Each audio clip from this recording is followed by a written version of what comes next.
सगळे प्रश्न संपलेत का? कोई सवाल बाकी है?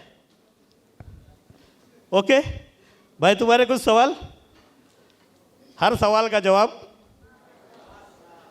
हे छोटे मोठे सवाल तर आपणच निपटू, पण देशासमोरचे सवाल आपल्या सगळ्यांना माहिती आहेत. आणि मला हेही माहिती आहे इथे जो आलेला प्रेक्षक वर्ग आहे तो समंजस आणि या प्रश्नांची जाण असलेला प्रेक्षक आहे.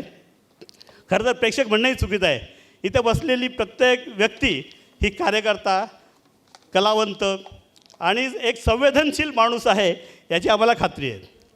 त्यामुळे प्रस्तावनेत मी फार वेळ घेणार नाही. आपण 15 मिनिटं जवळपास कार्यक्रम उशिरा सुरू करतो आहे काही अडचणींमुळे, पण तरी हे तर सांगायलाच पाहिजे ना. हे हर सवाल का जवाब बाबासाहेब नेमकं काय प्रकरण आहे?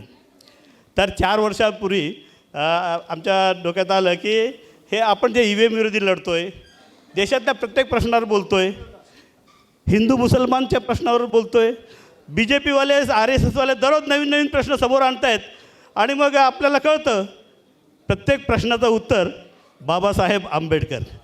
मग म्हटलं हाच विचार फक्त पुढे पोचवायला पाहिजे, लोकांपर्यंत नीट न्यायला पाहिजे.